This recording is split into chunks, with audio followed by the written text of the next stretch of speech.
네, 오늘 살펴볼 말씀 마태복음 7장 21절로 23절까지의 말씀입니다.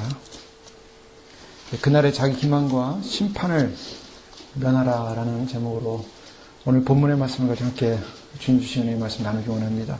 저희는 산상수훈 마지막 부분 마태복음 7장의 마지막 부분에 오면서 주님께서 구체적으로 어떻게 주님이 주신 말씀을 실천할 것인가 또 완성할 것인가를 살펴봤고, 살펴보는 가운데 이제 적극적인 주님의 요청을 하십니다. 주님의 요청이 좁은 문으로 들어가라.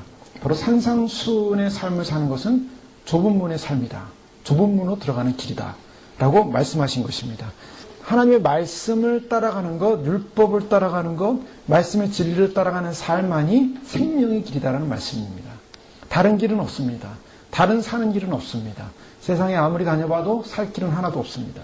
오직 말씀 속에서 말씀하신 길을 가는 것, 그것이 진리의 길이요 좁은 길입니다. 그러나 이 진리의 길, 사는 길은 넓은 길이 분명히 아니라고 말씀하셨어요. 그래서 저희는 결국 좁은 길로 가는 것입니다. 좁은 길로 들어가야 됩니다. 좁은 문으로 그래서 들어가라는 말씀으로 이제 7장 12절에 그러므로 무엇이니 남에게 대접을 받고자 하는 대로 너희도 남을 대접하라. 이것이 율법이요 선지자니라 라고 하시면서 산상수훈의 교훈을 말씀 정리하신 것입니다. 그 다음에 주님께서는 이제 도전적으로 이제는 선택해야 된다. 이제는 이 길을 가야 된다. 라고 하시면서 좁은 문을 말씀하셨죠. 그러면서 좁은 문으로 들어가는 이 생명의 길을 가는 이 길에 문제가 있다고 말씀하십니다. 경고하시는 거죠. 그 경고가 바로 거짓 선지자들에 관한 경고를 살펴봤습니다. 거짓 선지자들이 이 생명의 문, 좁은 문으로 들어가는 길을 못 들어가게끔 막기 때문에 그것을 경계하고 조심해야 된다. 지난 시간에 저희가 거짓 선지자들에 대해서 살펴봤습니다. 그들은 양의 옷을 입고 있고 거짓 선지자들은 바로 좁은 문으로 들어가는 길을 방해하고 있고 결국 좁은 문이 아닌 자기들에게로 오라. 그래서 자기들의 영화를 위해서, 자기들의 영광을 위해서 사람들을 미혹시킨다는 거죠. 결국 미혹시키는 그 결과를 보면은 이게 거짓 선지자구나, 잘못된 사람이구나, 잘못된 열매구나. 그 열매를 통해서 결국 그 존재를 알 수 있다는 것을 살펴봤습니다. 그래서 그 잘못된 존재들의 모습을 보면 잘못된 존재들은 어떤 사람들인가, 결정적으로 그들에게 나타나는 특징들이 있다면 그들은 죄에 대해서 다루지 않는다는 것입니다. 죄에 대해서 민감하게 말하지 않고 죄를 사악하게 보지 않는다는 데 문제가 있습니다. 그리고 위로하고 소망을 주고 편하고 즐겁고 안식하라. 그리고 연합하자. 그러면서 굉장히 인본주의적인 가치관, 세상적 가치관으로 인도하는 자들이 바로 이 시대 또 역사를 통해서 보여주는 아주 거짓 선지자들의 대표적인 모습이라고 살펴봤습니다. 더 나아가서 우리는 거짓 선지자들만이 아니라 중요한 것은 거짓의 사람들이 되어서는 안 되고 거짓의 사람들을 또한 조심해야 된다라는 말씀도 살펴봤습니다. 그 거짓 사람들은 어떤 사람들인가? 그것은 결론적으로 옳습니다. 요한일서의 말씀을 살펴봤죠. 육신의 정욕, 안목의 정욕, 이생의 자랑에 머물러 있는 것, 그것이 바로 거짓 선지자요 거짓 사람들이다 라는 것을 살펴봤습니다. 그러면서 우리는 그 거짓이 무엇인가, 거짓을 하는 그 존재에 대해서 예민하게 생각해야 되고 반응해야 되고 그리고 그 거짓을 파악해야 된다라는 것을 살펴봤습니다.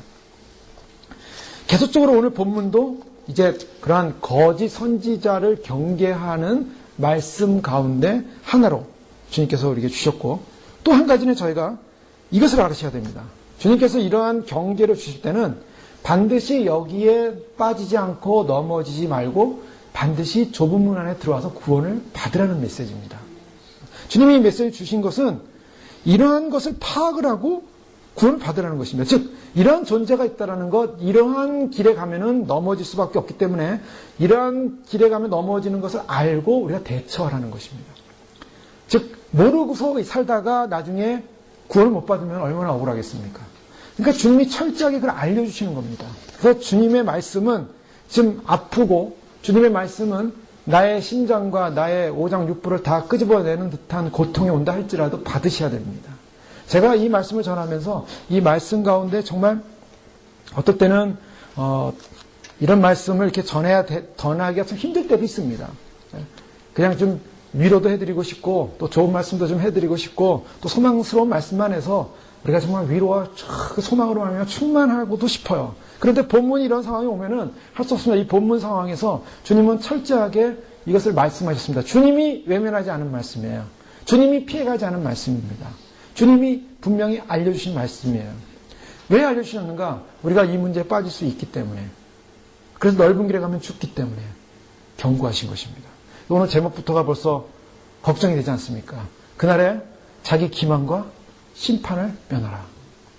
자, 오늘 주님께서 주신 말씀의 요 세 절의 패러그래프는 계속적인 연결된 말씀이라고 볼 수 있지만 또 따로 볼 수도 있는 말씀입니다. 그런데 주님께서 이 말씀 가운데 특별히 보여주는 것이 있다면 그날에 라는 22절의 그날에 라는 말씀을 통해서 우리가 이 말씀이 어디에 지금 초점이 맞춰지고 있냐면 주님 앞에 서는 날입니다. 그날에. 그러니까 인생을 다 살았는데 마지막에 잘못 살았다. 주님이 양과 염소를 가르는데 양의 편에 못 들고 염소 편에 들어가서 지옥으로 떨어진다. 그건 끝난 것입니다. 그건 그날에 끝난 거예요. 그러니까 중요한 거는 우리는 항상 오늘을 살되 종말론적인 삶을 살아야 됩니다. 내가 종말에 어떻게 될 것인가? 그날에 어떻게 될 것인가? 그날에 설 것을 생각해야 한다는 것입니다. 이것이 바로 저희들로 하여금 하나님 나라를 소망하는 사람들에게서 결정적인 깨어남, 결정적으로 주님 앞에서 바르게 살 수 있는 길입니다. 비결입니다. 우리가 그날 생각하지 않으면 우리는 이 현실 속에 잠이 들고 이 현실 속에 푹 빠져서 결국에는 그날에 부끄러움 당할 수밖에 없는 그런 삶을 살 수 있게 되는 거죠. 주님께서 산상수훈을 마무리하면서 경고하시면서 어떤 마무리 하십니까? 종말론적인 마무리를 하시는 것입니다. 하나님의 말씀은 항상 종말론적입니다. 그 종말론적인 긴장감이 오는 것입니다. 주님은 그 긴장감이 멀리 있는 것이 아니라 바로 오늘 우리 앞에 있는 그 긴장감으로 말씀하시는 거죠. 그래서 요한계시록 20장에 오늘 본문 말씀은 나오는 백보자 심판 상황과 같은 지상의 모든 장면이 다 하나하나 지나가고 이제 모든 것이 다 끝나고 모든 인간의 삶이 끝나고 안개처럼 지나가는 인생이 끝나고 주님 앞에 선 백보자 심판 앞에 선 인생의 모습과 같이 주님께서 앞으로 하나님 앞에 서서 최후의 심판을 받지 않으면 안 되는 사실을 의식하고 인식하고 바로 그러한 긴장 속에서 오늘 이 말씀을 살펴봐야 한다고 말씀하시는 것입니다. 그래서 주님은 그날에라는 말씀으로 분명히 우리에게 종말론적인 긴장을 말씀하고 있습니다. 즉 심판날 앞에 우리는 어떤 모습일까? 이것을 생각하라는 것입니다. 자, 주님께서 이러한 심판날 앞에 어떻게 서야 될 것인가를 말씀하시면서 오늘 하신 말씀이 21절 너무나 잘 알고 있는 말씀입니다. 나더러 주여 주여 하는 자마다 다 천국에 들어갈 것이 아니요 다만 하늘에 계신 내 아버지 뜻대로 행하는 자라야 들어가리라. 이 말씀 앞에 서면 사람들이 다 섬찟해집니다. 다 두려워집니다. 예. 자, 여기서 주님께서 분명히 말씀하시는 것이 있습니다. 무엇입니까? 먼저 나더러 주여 주여 하는 자마다 다 천국에 들어갈 것이 아니요. 이 말씀을 잘 보셔야 돼요. 주여 주여를 하지 말라는 것입니까? 이 말씀 보면은 주여 주여 하는 게가 좀 이렇게 마음이 부담스럽고 약간 좀 두려워져요. 괜히 주여 주여 했다가 여기 해당되면 어떻게 되나. 그죠? 그런데 중요한 건 뭡니까? 주여 주여를 안 하면 안 됩니다. 주여 주여 안 하면 못 들어가요, 일단. 주여 주여를 못 하는 사람, 안 하는 사람은 못 들어갑니다. 무조건 해야 됩니다.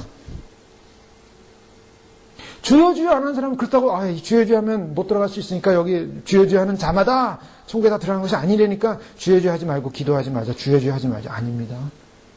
철저하게 처음부터 주여입니다. 주여. 주님입니다. 주님이 내 안에 주인이 되시지 않으면은 천국 못 가요. 그러니까 1차적인 주님을 마음에 모신 사람을 전제로 하고 있는 것입니다. 우리가 말하는 전통적인 신앙의 고백, 예수님을 나의 주님으로 모시고 주님을 나의 주로 모시고 주여라고 고백하는 건 이것이 잘못됐다는 게 아닙니다. 그런데 주님께서 말씀하시는 것은 이런 주여라고 고백하는 것이 잘못이 아님에도 불구하고 그 주여라고 고백하는 사람들 중에 들어가지 못할 사람이 있다라는 걸 경고하는 것입니다. 다 천국에 들어가는 것이 아니라고 그랬죠. 다. 그러니까 나머지는 들어갑니다. 근데 다 들어가는 건 아니라는 거예요. 여기에 두려움이 있는 것입니다. 자, 여기서 주님께서 천국에 들어가냐 못 들어가냐를 주여 주여 고백하는 사람의 천국에 들어가냐 못 들어가냐의 기준이 무엇입니까? 기준. 주여 주여 고백을 합니다. 신앙 고백을 해요. 믿음의 고백을 합니다. 주여 주여 고백을 합니다. 근데 주여 주여 고백은 하지만은 중요한 것은 아버지의 뜻대로 고백한 것처럼 살지 않는 사람은 못 들어간다는 것입니다. 이것이 무서운 말씀입니다. 주님의 분명한 말씀이에요. 많은 사람들이 신학교에서 그래요. 신학교 공부할 때 율법과 은혜라는 부분을 강조하면서 배우면서 율법이 폐해지고 은혜로 말미암아 구원을 얻는다. 이신칭의적인 부분을 강조합니다. 그걸 강조하다 보면 문제가 뭐냐면 이신칭의가 강조되다 보면 삶을 통해서 열매를 맺는 그 결과에 대해서 강조를 안 하게 돼요. 지금 등한시하게 됩니다. 사람들 속에 뭐가 머릿속에 바뀌냐면 신학교 때부터 믿음으로 구원을 받는다. 이거를 탁 이렇게 셋업이 돼서 나오는 거예요. 그게 얼마나 좋습니까? 여러분 믿음으로 구원받으니까 믿음으로 예수님 믿고 고백하는 사람은 다 구원받은 사람입니다. 믿음으로 구원받았습니다. 그 다음이 없어요. 그 다음 뭡니까? 그 다음을 강조하지 않았고 그 다음을 가르치지 않았어요. 그러니까 그 다음이 진리임에도 불구하고 그것이 진리 아닌 것처럼 되어버렸어요. 심지어는 마틴 루터가 야고보서는 그는 쓰레기 복음이다 라고 할 정도로 무시를 했다 이거예요. 그러니까 야고보서 말씀대로 가면 안 된다. 로마서 말씀처럼 갈라디아서 말씀처럼 은혜로 구원받는 것이 중요한 거다. 여러분 아무리 죄를 졌어도 회개하고 믿음으로 구원받으면 되는 것이다. 여기까지만 강조를 했죠. 틀린 말은 아닙니다. 거기 강조돼야 됩니다. 믿음으로 구원을 받습니다. 근데 믿음으로 구원을 받는 플러스가 있다는 거예요. 플러스. 믿음 말고 또 뭐가 필요합니까? 믿음이라는 건 뭘 말하냐? 이제 믿음이 중요해요. 믿음으로 구원을 받는다. 좋습니다. 믿음으로 구원을 받습니다. 그럼 믿음이 뭐냐는 거예요. 믿음. 믿음 안에는 믿음의 행위와 삶과 열매가 다 들어가는 거예요. 그러니까 믿음이라는 게 말로만 믿음, 말로만 믿습니다. 말로만 주여, 주여, 말로만 믿습니다라고 말로 떠드는 게 믿음이 아니라는 거예요. 이제 그 말을 잘 이해를 하셔야 된다는 거예요. 그 믿음이라는 거를 잘못 오해를 했어요. 야고보서 2장 19절에 그래서 내가 하나님은 한 분이신 줄을 믿느냐 잘하는도다 귀신들도 믿고 떠느니라. 무슨 말씀입니까? 분명히 꼬집는 거예요. 야고보가 믿는다고 하느냐? 믿는다는 그 지식이 중요한 게 아니다. 예수님이 나를 위하여 십자가에 돌아가시고 내가 예수님 믿으면은 그 십자가의 주님을 내가 믿으면은 내가 구원을 받는다. 그거를 귀신들도 알고 떤다. 누가복음 4장 41절에 보면 여러 사람들에게서 귀신들이 나가며 소리질러 가로되 당신은 하나님의 아들이니이다. 예수께서 꾸짖으사 저희의 말하면 허락지 아니하시니 이는 자기를 그리스도인 줄 압니다. 자, 그리스도인 줄 압니라고 그랬습니다. 귀신들도 믿는다 그랬습니다. 자, 그 믿음이라는 것, 아는 지식, 그 주님이 어떤 분이라는 걸 아는 것 가지고는 구원을 못 받는다는 것입니다. 대표적인 말씀들이에요. 그래서 주여 주여 고백을 하는 신앙 고백에는 있는데 문제는 그런 주여 주여 고백하는 사람들, 즉 지적인 동의만을 하는 사람들이 성경을 읽고 듣고 말씀의 교훈을 받고 또 진리를 해석도 합니다. 또 이단과 논쟁도 할 수 있습니다. 그러나 그런 지식적인 이론으로만 알고 있는 사람들, 그 지식적인 이론으로만 알고 내가 믿음으로 구원을 받았다라고 생각하면서 교회를 다니면은 나중에 천국에 못 들어갈 수 있다는 것입니다. 자, 왜 그러냐면 그리스도에 대해서 압니다. 말씀도 압니다. 성경도 있습니다. 성경 말씀도 듣습니다. 교회 나옵니다. 신앙생활하는 것처럼 교회를 다닙니다. 그런데 문제는 뭐냐면 그리스도를 인격적으로 믿고 그분 앞에 나의 삶과 생애를 신뢰하면서 아까 우리가 늘 고백하는 갈라디아서 2장 20절 말씀처럼 우리가 우리 자신을 죽이 그리스도가 내 안에 사신 것입니다. 그리스도가 주인이 되지 않고 자기의 신앙을 가지고 사는 사람들이 있어요. 자기 신앙. 예수 그리스도를 믿는 게 자기 신앙이에요. 무슨 말씀인지 알겠습니까? 그러니까 예수님을 정말 믿는다면 믿는 자답게 자기는 부서지고 그리스도가 앞세우고 그리스도의 영광만을 위해 인생을 살아야 되는데 그리스도를 아는 그 지식으로 꽉 차가지고 자기 신앙으로 살아요. 그리스도를 아는 자기 신앙화 됐어요. 그래서 그 자기 신앙화된 인생으로 자기가 생각하고 자기가 주인으로 살아갑니다. 그래서 자기가 교회를 다니면서도 교회 모든 것에서 판단도 하고 교회 모든 삶도 관여를 하고 교회 생활, 신앙생활 다 합니다. 근데 중요한 거는 자기 신앙이에요. 그게. 그런 사람들이 나타나는 특징이 뭐냐면 열심이 있습니다. 열정이 있습니다. 자기 신앙이 가득 차 있거든. 주를 위해 산다.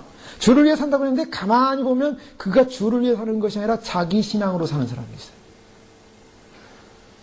극단적인 예를 들겠습니다. 예를 들면은 이제 대학부 때 어느 리더였던 한 형제가 다른 교회 가게 됐어요. 그 다른 교회가 소위 말해서 이데올로기를 하는 교회였습니다. 지금은 아마 그 목사님이 바뀐 걸로 알고 있어요. 그 목사님 그 당시에는 굉장히 레디칼했습니다. 소위 말해서 대무하는 운동권 친구들이 많이 가는 교회예요. 좀 의식화된 친구들. 근데 거기를 가게 됐어요. 제가 그 예배를, 그 형제를 만나려고 갔습니다. 만나려고 찾아갔어요. 주일날 그 예배로 갔어요. 왜냐하면 데리고 나와야 되니까. 그런데 거기는 뭐냐면 인권을 얘기합니다. 자유를 얘기합니다. 그리스도께서 우리에게 자유를 주시려고 오셨다. 인권을 얘기합니다. 당시에 임수경 양이라고 기억하시는지 모르겠습니다. 북한에 간 학생이 있었어요. 근데 그 학생이 이제 평양에서 아직 안 왔을 때 그러냐. 그 학생이 오더라도 감옥에 들어가더라도 빨리 풀려나게 해달라. 뭐 그런 기도를 해요. 인권 기도이죠. 그래서 자유, 인권, 가난한 사람, 교회가 하는 일이 다 그거예요. 근데 다 크리스찬들이에요. 찬송도 부릅니다. 말씀도 봅니다. 뭐 그리스도의 이름으로. 그래서 그리스도의 이름으로 나가서 그리스도의 정의를 외칩니다. 사회 정의를 외칩니다. 그리고 예배를 딱 마쳤어요. 예배를 마치니까 여러분 이제부터 가셔서 자유인으로 사십시오. 제가 참 감동받았어요. 제가 여태까지 교회 다니면서 목사님들로부터 예배 마치고 자유인으로 사십시오 라는 말을 들어본 적이 없어요. 야, 너무 좋더라고요. 야, 그래, 난 자유인이지. 저도 감동받을 뻔했어요. 그런데요, 그 의미성이 뭔지 아십니까? 여러분은 이 압제받는 군사 독재에 압제받는 인생이 아니라 여러분은 자유인입니다. 기독교의 자유인으로 사십시오. 투쟁하며 사십시오입니다. 자, 이것을 어떻게 해석하시겠습니까?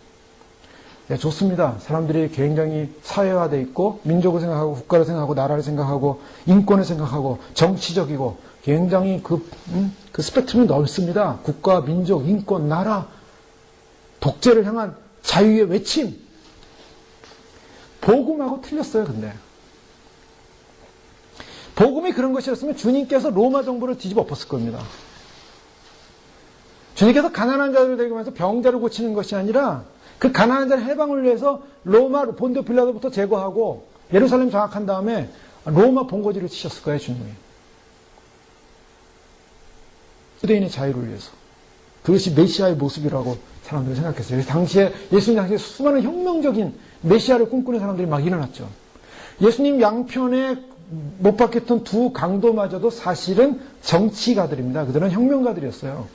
그래서 많은 문헌에 의하면 그 사람들은 결국 혁명운동을 일으켜다 잡힌 거예요. 그 혁명운동, 즉 반로마 운동을 했기 때문에 십자가에 달리는 겁니다. 정치범들이에요. 자, 뭡니까? 예수님을 믿어도 예수님을 나의 주님이라고 고백합니다. 또 주님을 인정합니다. 그런데 뭡니까? 주님의 말씀대로 가는 게 아니라 자기 사상화됐어요. 자기 이데올로기가 됐습니다. 자기 신앙화가 돼버렸어요. 자, 이거는 극단적인 예입니다. 교회를 다니면서도 그러한 세상적인 사회운동을 하지 않고 어떤 무브먼트를 안 한다 할지라도 교회를 다니면서 자기 신앙화 돼가지고 자기 신앙으로 교회를 다니는 사람들이 있어요.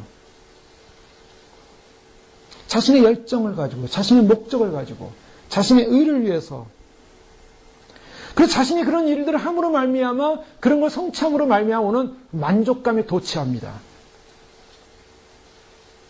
그래서 어떤 사람들은 교회 다니면서도 와가지고 교회 다니면서 항상 교회에서 열심히 봉사하고 주님을 만나는 것이 아니라 항상 자기 사상화된 신앙을 가지고 모든 잣대를 가지고 보기 시작하고 평가하기 시작하고 판단하기 시작하고 그렇게 행동을 합니다. 그런 사람들이 열심히 주여 본인도 주님 믿는다고 해요. 그런데 뭔가 다르죠. 자신의 열심에 도취돼서 자기 사상화된 신앙을 가지고 있는 것, 그것이 바로 기독교적인 문화 속에 살면서 기독교 가정에 살면서 기독교적으로 살아왔는데 결국에는 자기 안에 어떤 자기의 신앙을 그냥 이루는, 자기의 열정을 이루는, 자기의 의를 이루는, 자기의 열심을 이루는 신앙밖에 안 되더라는 거예요. 그 이상을 벗어나지는 못해요.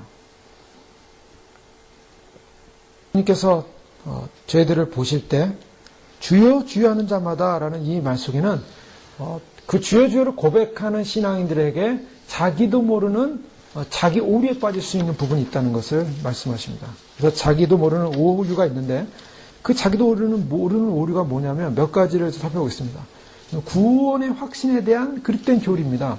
이미 살펴봤던 것처럼 요한복음 3장 16절이나 뭐 사도행전 16장 31절이나 로마서 10장 10절 같은 거, 사람이 마음으로 믿어 의에 이르고 입으로 신하여 구원에 이른다. 우리가 자신은 잘 아시는 말씀이죠. 또 요한복음 3장 16절 말씀, 하나님 세상을 지는 사랑하사 독생자를 주셨으니 이는 저를 믿는 자마다 멸망치 않고 영생을 얻게 하려 하십니다. 또 저를 믿는 자는 심판을 받지 아니하는 것이요 믿지 아니하는 자는 하나님의 독생자 이름을 믿지 아니하므로 벌써 심판을 받은 것이라. 그러니까 믿기만 하면 이제 구원받는다. 이건 이제 우리가 너무나 흔히 알고 있는 구원관입니다. 고백만으로 신앙이 구원을 받는다라는 보증.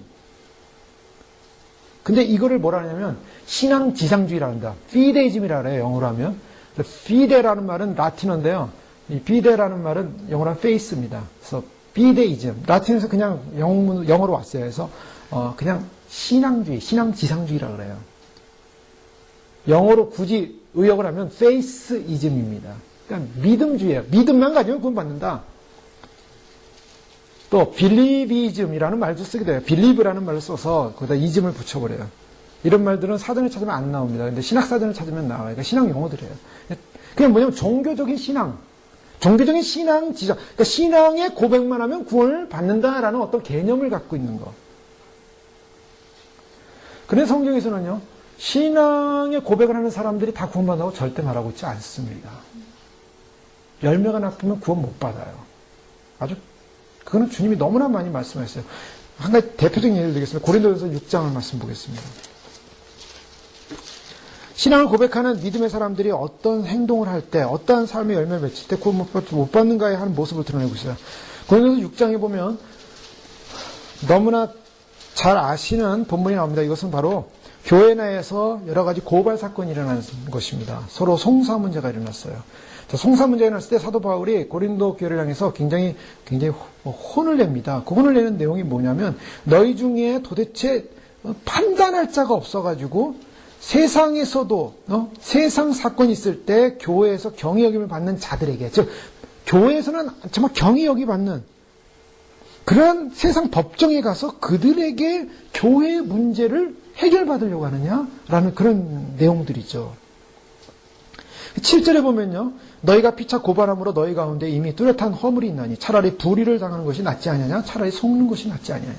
이게 사도 바울의 메시지요, 하나님의 말씀입니다. 즉 뭐냐면 무슨 송사 문제가 생기면은 오히려 불의를 당해라, 또 차라리 속아라, 이런 말씀이죠. 8절에 보면 너희는 불의를 행하고 속이는구나, 그는 너희 형제로다 하면서 그 다음에 9절하고 11절에 보시면요, 뭐라고 나오냐면 9절, 10절, 11절 말씀 보면 불의한 자에 관해서 나오고 있습니다. 불의한 자가 하나님 나라를 유업으로 받지 못할 줄 알지 못하느냐라고 말씀하고 있죠. 이 불의한 자를 말하기에 앞서 뭘 얘기했습니까? 너희는 불의를 행하고 속이는구나. 즉 무슨 불의입니까? 불의가 뭐예요? 교회에서 믿는 사람들끼리 서로 송사 문제가 생겼습니다. 그래서 서로 그것을 재판을 걸기 시작했어요. 이민사회에 많이 있잖아요. 교회들 보면은 교회들이 무슨 건물 가지고 서로 막 이렇게 건물 싸움 하잖아요. 그래서 재판을 올립니다. 이 건물의 주인은 우리다. 우리가 주인이다. 그래서 막 재판 문제 오래 가지 않습니까? 그러면서 또 여러 가지 교회 내에 문제가 생기면 교회가 완벽한 곳이 아니에요. 교회를 통해서 주님은 영광을 받으시지만 교회를 통해서 또 부족한 인생들이, 죄인들이 모여가지고 막 다투면서 변화되는 것이 교회이긴 해요. 우리가 교회가 에베소서에서 계속 배우겠지만은. 그런데 중요한 건 이런 문제가 생겼을 때 믿는 자들이 서로 거기서 양보하고 그냥 아예 속아주고 아예 불의를 당하면 되는데 그 문제를 가지고 세상 법정까지 나가서 서로 어떻게 하려고요? 빼앗으려고요. 근데 빼앗는데 거기서 수많은 거짓말이 오게 됩니다. 거짓. 그래서 불의한 자가 하나님 나라를 유업으로 받지 못할 줄 알지 못하냐, 미혹을 받지 말라 하면서 이제 불의한 자가 어떤 자들의 유형을 말하고 있어요. 음행하는 자, 우상 숭배하는 자, 간음하는 자, 탐색하는 자, 남색하는 자, 도적이나 탐욕을 부린 자나, 술 취하는 자나, 모욕하는 자나, 속여 빼앗는 자들을. 자, 이 하나님 나라를 받지 못하는 불의한 자를 쭉 얘기하면서 아까 맨 위에 뭐라고 그랬습니까? 8절에 속이는구나. 속이는에 대해서 얘기해요. 재판 문제 얘기하면서 속이는 문제를 얘기합니다. 그러면서 불의한 자, 불의 가운데 맨 마지막에 속여 빼앗는 자들은 하나님 나라를 유업으로 받지 못한다. 자, 9절에서 하나님 나라를 유업으로 받지 못할 줄 알지 못하느냐 했죠. 10절에서 속여 빼앗는 자는 하나님 나라를 받지 못하리라. 무슨 말입니까? 반복해서 이게 수미쌍관법이라고 그래요, 이런 거를. 처음과 마지막, 즉 샌드위치를 만드는 거예요. 그래서 처음과 마지막이 같은 거예요. 처음과 마지막이 같은 거, 이 수미상관적인 관계를 통해서 뭘 말씀하냐면 주님은 이것에 대한 분명한 확실성을 말씀하시는 거죠. 속여 빼앗는 자들은 하나님 나라에 들어갈 수 없다. 교회 문제로 송사 문제에 걸린 사람들은요, 천국 못 갑니다. 무서운 말씀이에요. 그러니까 그냥 그런 거 있으면은 믿음으로 그냥 속으면 되고요. 불의를 당하면 되고요. 그러면 간단한 거예요. 근데 그런 거 가지고 세상 법정 나와 성경이 뭐라고 말씀하냐면 바울이 뭐라냐면 하나님 나라 못 들어간대요. 속여서 빼앗기 때문에. 그러니까 이 말씀 앞에 이 말씀을 정말로 내가 어떤 사람이 그런 문제에 걸렸다. 그럼 어떡하겠습니까? 회개해야 돼요. 철저히 회개해야 됩니다. 회개해야지 하나님 나라 들어갈 수 있는 길이 긍휼로 열릴 거예요. 자, 이거 간단한 문제, 이런 문제를 통해서 이제 뭐라 말씀하냐면 너희 중에 이와 같은 자들이 있더니 주 예수 그리스도의 이름과 우리 하나님 성령 안에서 씻음, 회개로 씻는 거예요. 그 다음에 거룩함과 의롭다 하심 바랍니다. 그래야만이 들어가요. 그러니까 지금 뭘 말씀하냐면 이미 교회 내에서 예수님을 믿었고 주여 주여 하면서 예수님 믿었어요. 믿었는데 주여 주여 하는 사람들이 뭘 때문에요? 자기의 정욕과 욕심 때문에 또 타락된 그 본성 때문에 이 속여 빼앗는 사람들의 그 불의함에는 뭐가 들어가면 그 앞에 있는 죄 목록이 다 들어갑니다. 그러니까 그 사람은 거짓으로 소소 뺏는 것 정도만이 아니에요. 그 안에는 뭐가 있습니까? 그 안에는 음행이 있습니다. 우상숭배가 있습니다. 탐색하고 남색하고 도적하고 탐욕을 욕심, 술취함, 모욕하는 자니 이런 어떠한 죄성을 갖고 있는 인생의 모습 속에 뭐가 있습니까? 그게 싸우고 송사하고 재판 걸고 그러면서 난리를 치는 거예요. 한국이든 미국이든 어느 교회든 이런 문제 걸리면 천국 못 갑니다. 주님께서 이런 무서운 말씀을 주신 거예요. 주여 주여 하는구나 너희가. 주여 주여 하는데 실제로 아버지의 뜻대로 행하지 않고 사는 그 주여 주여는 못 간다는 거예요. 그래서 사람들이 그래요. 내가 주님 믿었으니까 믿음으로 구원받을 거지. 그래놓고 자기 멋대로 자기의 욕심대로 자기의 정욕대로 그러면서 그런 세상에 불의한 자와 똑같은 삶을 산다면은 천국을 갈 수가 없는 거예요. 그래서 주님께서 사도 바울은 고린도 교회를 향해서 뭐라냐면 자기를 점검해야 된다고 말하고 있습니다. 자기를 점검해야 자기를 진단해라. 그래서 고린도 후서 13장 5절 6절 말씀에 보면 자기를 점검할 것을 사도 바울은 권면을 합니다. 5절 6절 말씀 보면 너희는 믿음 안에 있는가 너희 자신을 시험하고 너희 자신을 확증하라. 예수 그리스도께서 너희 안에 계신 줄을 너희가 스스로 알지 못하느냐? 그렇지 않으면 너희는 버림받은 자니라. 우리가 버림받은 자 되지 아니한 것을 너희가 알기를 내가 바라고. 여기서 뭐라 말씀합니까? 자신을 시험하고 확증하랍니다. 자, 이거 굉장히 중요한 말씀입니다. 자, 우리가 내가 정말 구원받을 존재인가를 시험해야 됩니다. 시험해야 되는 것이 이것은 조사라는 거예요. 조사라는 의미로 쓰였어요. 그 조사라는 의미를 가지고 확증하라, 증명하라는 겁니다. 원어적 의미는. 그러니까 조사해서 증명해라. 내가 정말 구원받을 수 있는 존재인가 아닌가를 조사해야 됩니다. 조사하기 위해서는 이러한 부분들, 성경에 나오는 부분에서 내가 구원받을 수 있나 없나를 확인을 해야 돼요. 성경을 봐야 됩니다. 우리 자신을 검토하고 면밀하게 보면서 우리 자신의 뭐가 문제가 있는가. 어떤 사람들은요, 주여 주여 하면서 뭐합니까? 열심히 활동을 해요. 아까 그랬죠? 자기 신앙화된 사람들. 자기 신앙화된 사람들은 자기 의에 쉬운 말로 하면 자기의 신앙의 의입니다. 자기 신앙의 의를 가지고 열심히 봉사해요. 내가 해야 돼. 내가 일을 해야 돼. 열심히 봉사합니다. 활동합니다. 그래서 어떻게 합니까? 그 활동에 대한 결과가 뭡니까? 그 활동에 대한 결과로 인해서 자기가 만족해지는 사람이에요. 내가 신앙생활을 그동안 열심히 합니다. 열심히 하는데 이게 정말 주님의 말씀에 순종해서 하는 건가? 내가 기뻐서 내가 그 활동으로 하려면 거기서 오는 영광, 명예, 그러면서 오는 인정받음. 그거를 느끼면서 신앙생활하는 기쁨과 만족을 누리고 있다면은 그건 어떡합니까? 활동의 결과의 보장으로 삶을 산다면 주여 주여 하면서 못 들어가는 사람들입니다. 자기 신앙으로 신앙생활하는 거예요. 자기 신앙화된 신앙으로. 그럼 자기가 열심히 봉사합니다. 아, 일은 내가 해야 돼. 내가 일을 함으로 말미암아 내가 거기서 만족을 얻는 거야. 내가 그 일을 함으로 말미암아 만족을 얻기 위해서 하는 신앙이라면 그거는 구원을 못 받는 대열에 들어가는 거예요. 제가 우리가 신앙생활하면서 그런 신앙을 한 적은 없습니까? 사단은요, 저희들로 하여금 아주 교묘하게 자기 기만을 시킵니다. 사단은 속이는 자입니다. 그래서 거짓 선지자를 삼가라. 거짓 선지자를 삼가라. 선지자들이 이제 그 선지자들 살펴볼 겁니다. 뿐만이 아니라 내 안에 거짓, 나를 속이는 거짓. 그런 것들을 몇 가지 살펴보겠습니다. 어떤 사람들 이런 사단이 어떻게 들어오냐면은 아주 미묘하게 들어옵니다. 은혜의 수단마저도 거짓으로 들어와요. 자, 사단이 어떤 공격을 하냐면 은혜의 수단이 뭡니까? 은혜의 수단이라는 게 뭐 여러 가지가 있겠죠. 그러나 특별히 이제 신앙생활에서 은혜의 수단이라는 무슨 교회 집회를 참여한다든가, 무슨 부흥회를 참여한다든가, 무슨 은사 집회를 참여한다든가, 아니면 무슨 간증 집회를 참여한다든가. 근데 그런 집회를 참여함으로 말미암아 자기의 신앙의 명맥을 보존하는 사람들이 있어요. 그걸 참여하지 못하면 뭔가 섭섭하고 내 신앙이 뭔가 뜨겁지 못한 것 같고 내 신앙이 뭔가 중심이 없고 자기 신앙의 황폐함의 볼모지대를 발견해요. 불모지대. 자기의 신앙의 불모지대를 발견해서 내 심령이 황폐해집니다. 왜요? 거기 가서 은혜를 받아요. 여기서 은혜를 받아요. 여기서 은혜를 받아야 되는데 그 은혜를 못 받고 있어요. 공부를 못 받고 있어요. 이게 뭡니까? 이게 신앙에서 현상을 추구하는 것인데요. 어떤 현상을 추구하는 신앙은 자기 기만이라고 할 수 있어요. 왜요? 주님과의 인격적인 관계가 없는 거예요. 주님과의 인격적인 관계가 없을 때 어떻게 합니까? 어떠한 은혜 집회에 참여함으로써 내가 주님과의 관계에 있다라는 것을 확인하는 거예요. 자꾸.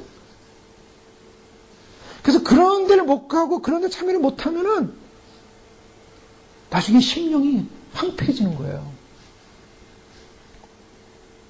그건 신앙이 아닙니다. 그런 것들은 하나의 신앙의 부산물일 수 있어요. 그냥 우리가 신앙생활 하면서 하나의 부산물로서 우리가 거기서 공급되는 힘도 있고 또 위로받는 힘도 있을 겁니다. 그러나 그거를 추구한다면 무슨 말씀인지 아시겠죠? 그 나쁘다는 게 아니에요. 그것이 부산물로 오는 것이지 그것을 추구하면서 갖지 못하고 그것을 추구되어지는 것을 얻지 못하면은 내 마음과 심령이 황폐해진다면은 이거는 주님을 주여 부르지만 주님과 관계가 아무것도 없는 사람입니다. 또 이런 분들이 있어요. 관심사입니다. 신앙에서 나의 관심사가 어디 있는가? 어떤 사람들은 사람을 참 좋아해요. 사람을 좋아합니다. 이 사람을 좋아하면 올무에 빠지기가 참 쉽습니다. 인간은 사회적 동물이기 때문에요. 주님께서는 이 사회적 본능을 심어줬어요. 그래서 혼자 살지 않고 군집을 이루며 살지 않습니까? 사람들은요. 그래서 사람들이 군집을 이루어서 사람들이 많이 모이면 좋아합니다. 흥분하고요. 사람들이 적게 모이면 좀 쓸쓸하고 외로워지면 이렇게, 그죠? 그냥 군집의 그 영향을 받아요. 그런데 문제는 뭐냐면, 나의 관심사가 그 군집이라는 어떠한 특정한 어떠한 목적에 관심을 가질 때, 어떤 단체나 교파나 특정 교회나 어떤 운동이나 어떤 친교나 자, 일반 분들은 그러겠지만은 좀 리더십이 있다거나 그래서 또 무슨 앞에서 좀 이렇게 나서는 사람들의 특징은 뭡니까? 어떠한 총회나 어떤 집단이나 뭐 그런 데 가서 내가 뭔가 활동을 하고 그 활동을 통해서 사람들로부터 인정을 받아야 된다고 생각하면서 사는 사람들이 있어요. 오늘 한국교회가 문제가 되는 게 뭡니까? 좀 커지니까 부자 되니까 그 다음에 뭐예요? 세계화를 원하는 거예요. 세계화에 손을 댄 게 뭡니까? WCC에 손을 대는 겁니다. 그렇게 신실하게 기도하면서 믿음 생활했던 사람들이 이제는 어떻게 됐어요? 인정받고 이제는 다 얻었어요. 얻을 거. 부, 명예, 뭐 신앙적인 어떤 그런 뭐 그런 거 다 얻었어요. 이제 뭐 얻어야 돼요? 이제 세계적인 이제 명성을 더 얻어야 돼요. 그래서 세계 사람들과 함께 놀아야 돼요. 사람들이 그런 사람에 대한 관심, 군집에 대한 관심 그런 걸로 인해서 그런 리더십을 갖고 있는 사람들이 그런 문제에 빠질 수 있고요. 일반 우리 신앙생활하는 보통 성도님들의 입장에서는 교회가 좋기 때문에 교회 다니는 사람이 있어요. 사람들이 모이니까. 가서 얘기해야 되니까. 사람 만나서 좋아요. 집에 있으면 안 되니까. 어떤 사람은 도덕적인 사람이 있어요. 윤리적인 그런 걸 좋아하는 사람이 있어요. 그래서 사람을 만나도 좀 도덕적이거나 좀 이렇게 수준 있다는 사람들을 만나는 걸 좋아해요. 또 어떤 사람들은 그래서 교회에 가서 교회 사람들을 만나면서 교회 목사님들을 만나면서 대화를 하면서 좀 수준 있는 사람들과 내가 이렇게 교제를 하면서 사는 걸 즐거워하는 사람들이 있어요. 기독교라는 이름을 가지고. 그래서 그 사람은 기독교라는 이름을 가지고 열심히 봉사를 해요. 무슨 뭐 자원봉사를 한다든가 무슨 봉사를 한다든가 사회에 무슨 봉사를 그 기독교라는 이름으로 열심히 봉사를 하면서 살아요. 제가 이 말씀드리는 핵심을 잘 보셔야 돼요. 뭐냐면 주님과의 관계성에서 가는 것이 아니라 그런 드러나는 관계, 드러나는 만남, 드러나는 교제, 그것이 좋아서 그것을 형향이 좋기 때문에 만나고 그러므로 말미암아 어떻게 합니까? 자기가 위로를 받아요. 아, 내가 이런 존재들과 함께하고 있기 때문에 내가 이런 일을 하고 있기 때문에 나는 신앙이 좋은 사람이야. 천국에 못 들어갑니다. 그런 말씀이에요. 주여 주여 하면서 뭐냐? 주님이 말씀하시는 핵심적 삶을 살지 않는 거예요. 그런 사람들 보니까 그 단체에 대해서 얘기합니다. 그 사람들에 대해서 얘기합니다. 그 설교자를 화제로 얘기합니다. 큰 관심이 있습니다. 재밌습니다. 좋습니다. 영혼의 문제, 영적인 문제, 자기의 죄의 문제, 영혼의 문제 들어오면 재미없어져요. 관심은 거기 없거든요. 내가 주님에 대해 주님과 나와의 관계 속에서 내가 주님의 영광을 위해서 주님 앞에 설 것에 대한 관심을 갖고 사는가? 정말 철저하게 주님을 바라보며 사는가? 아니면은 이 기독교라는 이름을 통해 가지고 기독교를 통해서 사회를 또 세계를 변화시키고 또 한국에서는 뭐합니까? 기독교 보수단체를 만들어 가지고 기독교가 방공주의로 나가야 된다 해서 어느 목사님은요 맨날 무슨 방공만 외치면서 이번에 뭐 서울시장 선거하는데 마귀에게 서울시장을 넘겨야 되겠습니까? 하나님의 사람에게 넘기겠습니까? 이런 식으로 설교를 했대요. 그 사람들은 그분은 맨날 그런 얘기해서 문제를 만들어요. 이데올로화 시키는 거예요. 기독교를. 심지어는 기독교 정당을 만들어서 우리가 기독교 정당과 기독교 국가로서의 어떤 영향을, 정치에 영향을 주자. 대통령을 그렇게 만들자. 국회의원을 그렇게 만들자. 사회주의 관심을 갖습니다. 그거는요, 주님께서 말씀하신 본질하고 상관이 없는 거예요. 정화가 기독교 심리학입니다. 심리주의가 뭡니까? 인권, 인간의 자아, 회복, 치유. 우리가 치유가 있어야 돼요. 회복이 일어납니다. 그 치유와 회복이 주님을 만나고 죄로부터 해방되는 회복과 치유해야 되는데요. 그냥 죄를 덮고 위로하는 치유라면 이것은 잘못된 거죠. 그래서 많은 심리학적 영향이 교회 내에서 죄를 덮고 위로합니다. 죄를 덮고 위로하니까 죄를 죄라고 얘기하지 못해요. 죄를 죄라고 얘기하면 치유가 아니라 상처가 되니까. 그래서 죄를 죄라고 얘기하지 못하니까 어떤 문제가 생기니까 자살도 심리적인 영향으로 인해서 정신병으로 인해서 질병으로 인한 문제다. 한국에서 그런 가장 보수적인 단체 신학자들이 모여가지고 또 뭐 보수적인 단체 신학자들이에요. 뭐 한 교단만 아니라 여러 교단의 신학자들이 함께 윤리 신학자들이 모여서 결국 결론 낸 게 자살해도 구원을 받을 수 있다. 다 받는 건 아니지만. 왜요? 심리학이 들어와 버렸어요. 윤리. 그래서 기독교 윤리를 할 때 기독교 윤리가 인본주의 영향을 받아가지고 결국에는 위로하고 사람들을 격려. 왜요? 자신들 교회에 자살하는 사람들이 생겼기 때문이에요. 그걸 인도하는 대표적인 교수님이 제가 그분 교회에 있었어요. 그때도 한 집사님이 자살한 사건이 있었어요. 뭐 교회에서는 다 쉬쉬하죠. 교회 다니는 집사님이 자살을 했으니까. 그냥 갑자기 돌아가셨다. 교육자들은 알지만 일반 분들에게는 그렇게 얘기 안 해요. 몇몇 사람만 아는 거죠. 한국교회는 비일비재한 일들이에요. 그러니까 그런 일들이 일어나니까 이걸 어떻게 합니까? 장례 예배 드릴 때 그래도 뭔가 얘기를 해줘야 될 거 아니에요. 자살했는데 천국 갔다고 얘기를 해야 될 거 아니에요. 자살도 결국에는 가능하다. 왜요? 심리학에서 회복해야 되니까, 위로해야 되니까, 치료해야 되니까. 동성애도 가능하다. 이거는 성적인 편향이다. 성적인 편향이기 때문에 본성적인 성향이기 때문에 그거는 죄가 아니다. 인간의 죄의 문제가 다뤄져야 되고 개인의 성결과 속사람의 변화와 성화의 문제가 다뤄지지 않고 다 포장되고 덮어지고 넘어가고 사회화되고 심리화되고 군집화되고 정치화되고 다 자기를 속이며 살고 있는 거예요. 자기 기만입니다. 그렇게 열심히 하다 보면 자기가 신앙이 좋은 사람이고, 어떤 사람들과 교제를 많이 하면, 신앙 좋은 사람과 교제를 많이 하고 대화를 많이 하고 이 사람 저 사람 만나면서 뭐 밥이나 먹고 교제를 많이 하면 내가 그 사람들처럼 존귀한 존재가 된 것처럼 착각하고 나도 천국 가려면 아무 문제가 없구나. 오늘날은 사람들이 책들을 많이 안 읽죠. 책들 많이 읽고 뭡니까? 또 비주얼한 거 많이 봅니다. 요즘 학생들도 책 많이 안 읽고 무슨 비주얼한 거 보고 비디오 뭐 영상 문화 아닙니까? 뭔가 감성적으로 감각적으로 위로를 해주고 눈에 보이고 안심을 시켜주는 것, 그런 분위기로 가는 것, 그런 분위기가 있어야 한다는 것. 그래서 주님 앞에서 기도를 통해서 긴박감을 가지고 어떤 정결과 성결의 관념을 가지고 하나님에 대한 살아있는 진리의 탐구에 대한 그런 소망을 가지고 가는 것이 아니라 자꾸 주변적인 상황 때문에 본질을 놓쳐버리기가 너무 쉬운. 심지어는 어떤 사람들은 좀 위험한 징조, 요즘 마지막 때 위험한 징조가 뭡니까? 너무 예언적 가르침에 과도한 관심을 가져요. 그래서 예수님이 오실 때가 됐는데 언제 오냐, 어느 때냐, 너무 그쪽에만 집중하면 안 됩니다. 이것은 오류가 일어나요. 그냥 그런 메시지나 그런 얘기가 있으면은 그것은 하나의 신호구나. 주님이 가까이 오신다는 신호구나. 그렇게 신호로서 그냥 말씀이 이루어지는 하나의 현상 중에 하나로 봐야 됩니다. 억지로 풀다가 멸망하는 길로 간다 그랬어요. 베드로 3장 16절에 분명히. 억지로 풀다가.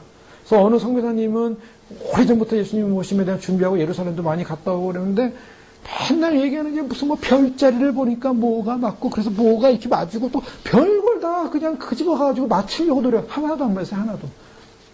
이번엔 뭐가 심상치가 않습니다 하면서 또 뭘 또 올리고. 주님이 오시면 임박하고 있습니다. 그건 분명한 사실입니다. 이스라엘이 회복돼서 돌아오고 있고 또 이스라엘 상황이 지금 이방인의 충만한 수가 차기까지, 로마서에 이방인의 충만한 수가 차면 어떻게 됩니까? 이방인의 충만한 수가 차면 유대인의 시대, 유대인이 회복이 돼요. 근데 주님은 이스라엘 사랑하세요. 하나님이 이스라엘을 버리셨겠느냐? 안 버리셨어요. 이스라엘 회복됐잖아요. 회복되고 지금 그런 회복의 과정을 거쳐서 지금 이제 어디로 가고 있습니까? 이방인의 그 과정에서 이방인이 더불어 본을 받아가지고 충만한 수가 차가는 거야.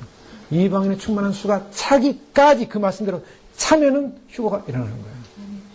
교회 시대 끝납니다. 그리고 유대인이 치는 이방인은 이방교회. 즉 바울이 왜 이방 선교를 했는가?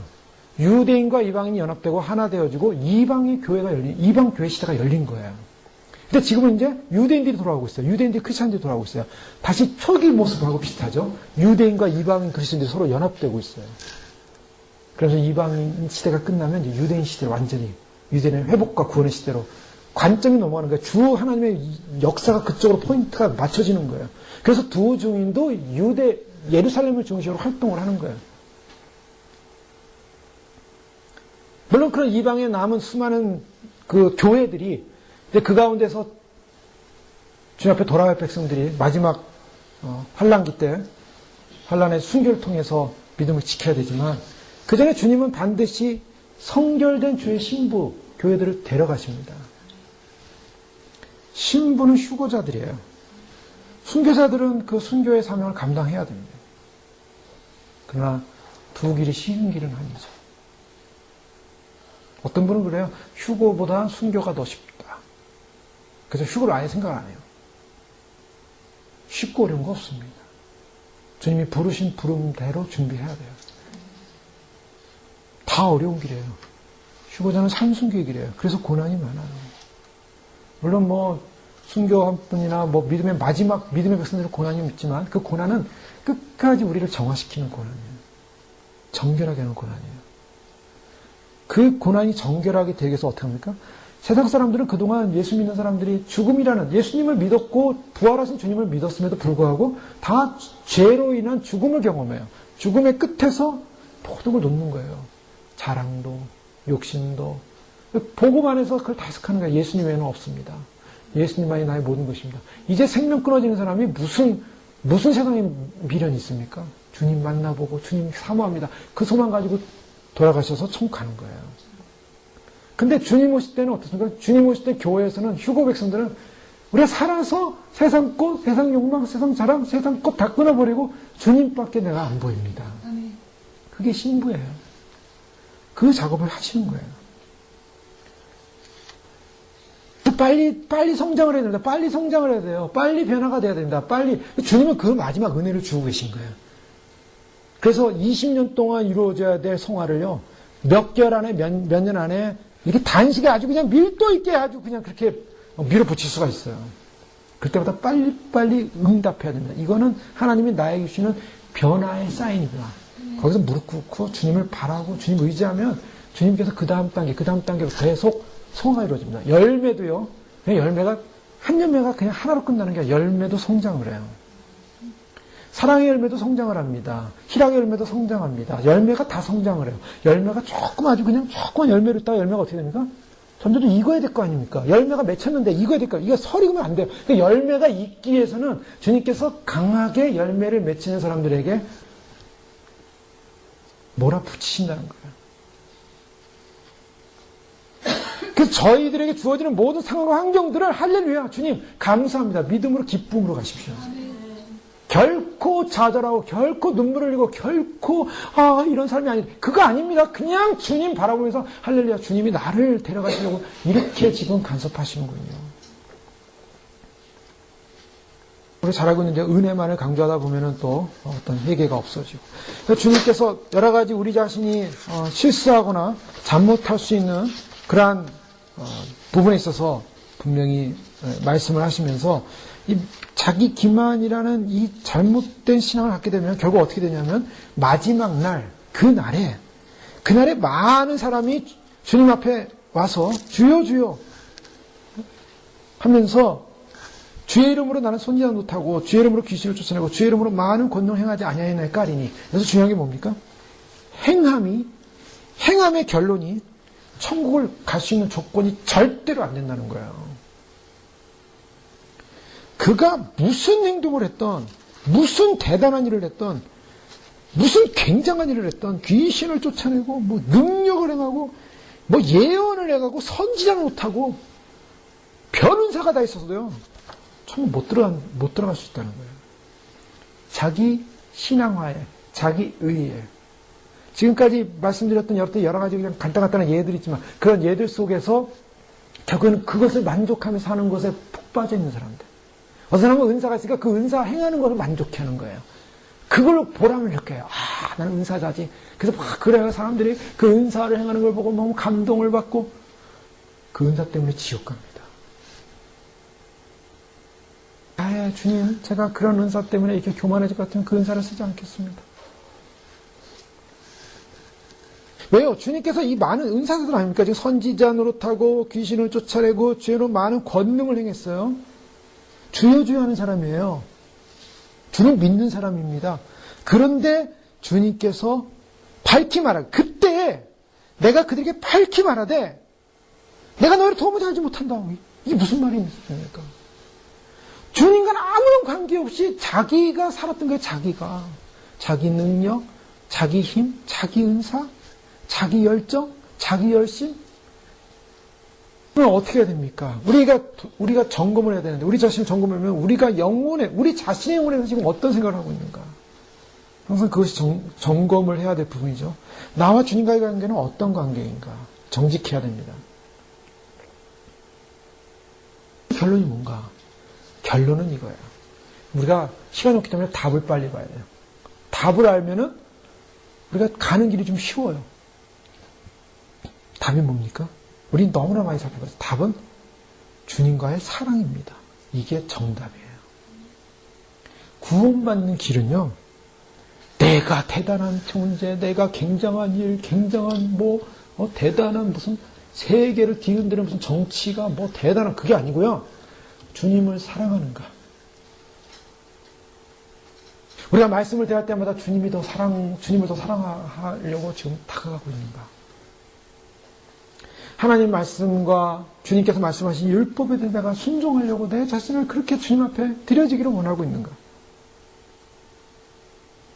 내 자신이 주 앞에서 그런 주님이 말씀하신 그 열매를 맺히기 위해서 내가 그 열매를 맺히기 위해서 그 열매 맺는 삶으로서 내 자신을 드려지고 있는가? 그것이 중요하다는 거죠. 열매가 성숙을 합니다. 열매가 변화가 됩니다. 자, 기초에 열매가 있었다면요. 그 기초에 뭘 해야 됩니까? 건축해야 돼요. 그 기초에다가 집을 지어야 돼요. 믿음의 집을 지어야 됩니다. 순결했던 사람은 더욱 거룩한 성결로 가야 되고, 죄를 안 짓는 나를 깨끗하게 하기 위해서 노력했다면 더 거룩한 성숙한 성결로 가야 되고, 화평했던 사람은 결국 어디로 갑니까? 화평은 어디로 가요? 천국에 가면 안식한다래요. 화평을 누려야 천국에 들어서 안식을 누려요. 안식주 열매예요. 주님이 주신 열매입니다. 여기서 화평이는 여기는 천국이 없어요. 여기는 완전히 지옥이에요. 지옥의 열매만 맺혔어요. 무슨 천국에 어떻게 들어가겠어요? 내 안에 그냥 거짓과 죽음과 싸움과 분노와 시기와 미움과 원망과 불평과 비평과 그냥 온통 내 안에 시커먼데 무슨 천국에 들어서 안식을 누려요. 아무런 화평의 열매가 없는데요. 온유는 오래 참고 기다린다 했어요. 온유의 열매가 맺혀져야 평안의 열매가 맺힙니다. 내가 온유해야만이 평안이 와요. 그 평안. 철저하게 하나님 말씀 앞에 순종을 해야 순종하는 열매가 맺혀야 그 다음에 무슨 열매가 맺힌 줄 아십니까? 상급의 열매가 맺혀요. 순종하지 않는데 무슨 상급이 있습니까? 하나님은 우리를 갖다가 열매를 맺히게 하면서 그 열매가 거기서 끝나는 것이 아니라 그 열매가 그 다음 열매로 계속 열매가 상승작용을 해서 열매를 맺혀요. 열매를 다 맺어서 그런 사람이 어디 있습니까? 주님이 오실 때 우리에게 보시는 것은요, 뭐 이런 지금 아까 앞에 나와 있던 그런 그 객관적인 그런 간단한 예들과 같은 걸 보시면서 야, 잘하고 참 열심히 잘 살았다 칭찬해 주시겠습니까? 한번 평가해 보세요. 성경에서 뭘 말하고 있는지. 그래서 주님이 말씀하신 거예요. 나더러 주여 주여 하는 자마다 많은 기사를 행하는 자들이 천국에 들어가는 자가 아니라 하늘에 계신 내 아버지의 뜻대로 하는 자라요. 들어가리라. 그럼 아버지 뜻이 뭡니까? 아버지 뜻은 다시 산상수훈 처음으로 들어가야 돼요. 심령이 가난해져야 됩니다. 죄로 인해 애통해져야 됩니다. 온유해져야 됩니다. 이게 아버지 뜻이에요. 왜 아버지 뜻을 놔두고, 왜 산상수훈에 있는 말씀 놔두고, 성경에서 열매 맺히라는 말씀 놔두고, 자기 열심에, 자기 신앙화 속에, 자기의 의 속에, 자기 일을 하고 사냐 말이에요. 그리고 나는 기독교인이다. 그리스도를 믿는 믿음으로 내가 이런 대단한 일을 하고 있다. 내가 이렇게 대단한 존재 아니냐. 나라는 가치성이 대단한 거예요. 어떤 사람은요, 어느 지사님인데, 목소리가 좋아요, 아주. 성우 목소리입니다. 한국에서 뭐 영어 강사를 해서 유명했대요. 전철에도 막 사진이 이만큼 나오고. 유명했대요. 그랬을 것 같아요. 막 아주 유머 감각도 있고, 목소리도 좋아요. 근데 본인이 말을 딱 하면 사람들이 다 주목한대요. 목소리가 너무 크고, 목소리 우렁차고, 목소리가 뭐 성우 목소리 쫙 나오니까 전부 사람들이 주목하는 거예요. 그걸 즐겨요. 사람들이 자기 주목하는 걸 즐기는 거야. 자, 그런 삶으로 자기를 만족시키는 사람이 성경적일까요? 아니면 주님 앞에서 인정받을까요? 그 사람은 뭘 근거로 삶을 살고 있는 겁니까? 내가 다른 사람들이 안 갖는 뭐가 있어요. 내가 다른 사람은 뭐가 있어요. 그거를 즐기며 사는 거예요. 즐기며. 아직 자기가 준 게 아닙니다. 그럼 아무 열매도 없어요. 빌립보서 3장 2절에서 14절까지의 말씀을 잠깐 보겠습니다. 3장 7절 말씀부터 보죠. 그러나 무엇이든지 내게 유익하던 것을 내가 그리스도를 위하여 다 해로 여길 뿐더러 또한 모든 것을 해로 여기면 내 주 그리스도 예수를 아는 지식이 가장 고상하기 때문이라. 내가 그를 위하여 모든 것을 잃어버리고 배설물로 여기면 그리스도를 얻고 그 안에서 발견되려 함이니 내가 가진 의는 율법에서 난 것이 아니요 오직 그리스도를 믿음으로 말미암은 것이니 곧 믿음으로 하나님께로부터 난 의라.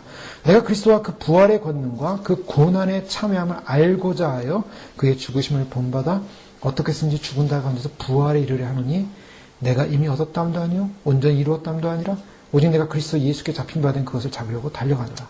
형제들아, 난 아직 내가 잡은 줄로 여기지 아니하고 오직 한 일, 즉 뒤에 있는 것은 잊어버리고 앞에 있는 것을 잡으려고 표대를 향하여 그리스도 예수 안에서 하나님이 위에서 부르신 부름의 상을 위하여 달려가노라. 사도 바울은 육체를 신뢰했던 모든 것, 그 육체의 자랑들, 거기 앞절 3절에 보면은 하나님의 성령으로 봉사하며 그리스도 예수로 자랑하고 육체를 신뢰하지 않으면 우리가 할례당이라 하면서 나도 육체를 신뢰할 만하며 만일 누구든지 다른 이가 육체를 신뢰할 것이 있는 줄로 생각하면 나는 더욱 그러하리니. 사실 자랑할 거 있다면, 육체적인 자랑할 거 있다면, 육체적으로 대단할 거 있다면 사도 바울이 내가 다른 사람보다 더 많다. 나는 8만의 할례를 받고 이스라엘 족속의 베냐민 지파 히브리인이요 히브리요 율법으로는 바리새인이요 열심으로는 교회를 비판하고 율법으로는 흠이 없는 자라. 그냥 육체로 말하면 나는 정말 자랑할 것이 많은 사람이다. 근데 뭐라고 얘기합니까? 내게 유익하던 것을 내가 그리스도로 다 해로 여긴다. 자기가 유익하다고 생각했던 것, 자기가 육체로 있는 동안에 자기의 자랑거리라고 생각했던 것, 자기의 의라고 생각했던 것, 자기가 자기를 드러낼 수 있고 자기를 만족시킬 수 있고 자기의 달란트라고 생각했던 것마저도 사도 바울은 뭐라고요? 다 해로 여긴대요. 왜 해로 여기냐? 내 주 그리스도 예수 아는 지식이 가장 고상이기 때문이다. 그러니까 그리스도를 아는 지식을 갖기 위해서 그 육체의 자랑거리 다 해로 여기겠다는 거예요. 그리고 다 배설물로 여기겠대요. 그 그리스도를 얻겠다는 겁니다. 지금 사도 바울의 관심은 어디 있습니까? 그리스도에게 있어요. 그리스도를 얻는 게 그의 인생의 목적이에요. 대단한 사회운동을 해서 평화운동을 하고 대단한 무슨 굉장하는 거라고 세계를 뒤집었고 대단한 뭘 하는 것이 지금 바울이 사실 세계를 뒤집어 엎은 사람이에요. 그가 죄수가 돼서 로마의 감옥, 로마로 들어가는 순간 로마는 뒤집어지기 시작한 거예요. 세계의 핵심부는 핵폭탄을 맞은 거예요. 바울이 로마 감옥에서 복음을 전하고 거기 있는 사람들이 복음을 듣고 로마 사람들이 복음을 알고 거기 있는 사람들이 변화되기 시작하고 거기 있는 귀족들이 변화되기 시작하고 그 영향으로 결국에는 로마가 기독교로 무너졌어요. 나는 그런 대단한 존재로서 나는 존재하고 있다고 얘기한 적이 없어요. 한 번도. 나는 내 자신을 보면서 나는 몽땅 해로 여길 것밖에 없다. 나의 과거, 나의 모든 것, 난 뒤의 것은 잊어버리고 뒤의 것은 잊어버리고 뒤의 것 육체에 속한 것 다 잊어버리겠다. 나는 아무 자랑할 것도 없고 나는 드러낼 것도 없고 나는 아무것도 아니다. 오직 앞에 있는 것을 잡으려고 표들 향하여 달려간다. 그 앞에 있는 게 뭐예요? 그분이 앞에 있는 거라고 얘기한 게 뭔 것 같아요? 여기서 문장에서 10절입니다. 내가 그리스도와 그 부활의 권능과 그 고난에 참여할 알고자 이게 목적이에요. 부활의 권능과 고난에 참여함을 알고자 하여 그의 죽으심을 본받아 어떻게 하신지 죽은 자면서 부활에 이르려는 거예요. 목적은 부활하고 싶은 거예요. 바울은. 그것만큼 영광스러운 게 없는 거예요. 인생 멋지게 사셨어요. 다른 사람 보기에 참 사람 죽었을 때 이 사람 유명한 사람.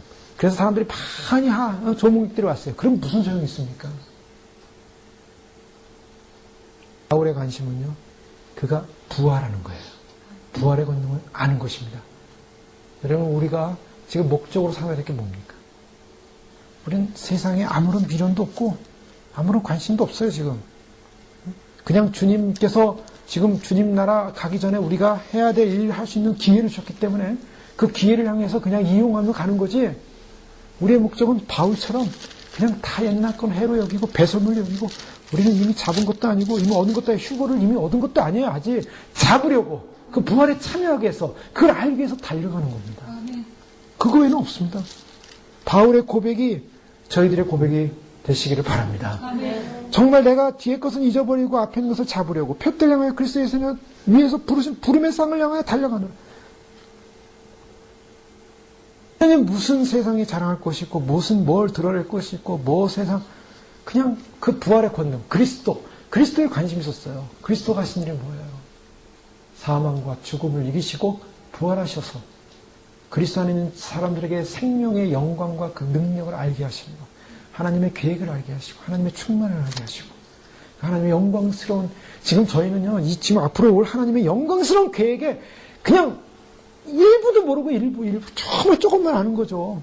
앞으로 하나님께서 어떤 영광스러운 계획을, 앞으로 새하늘과 새 땅 중에서 어떤 미래를 펼치실 건지, 새하늘과 새 땅 딱 펼치고 끝납니까? 그때부터 영원 세계 동안 하나님께서 하나님의 영광과 의와 하나님의 계획과 하나님의 통치와 하나님의 진리를 영원히 이루실 텐데요. 영원히 팽창하는 하나님 나라, 영원히 팽창하고 커지고 확대되어지고 영원히 완성되어지는.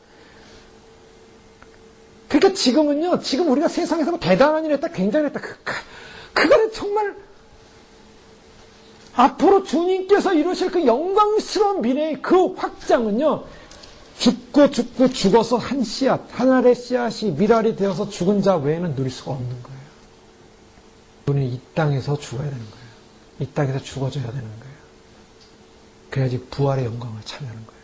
그 부활의 영광은요, 어마어마한 겁니다. 바울은 그걸 보고 왔어요.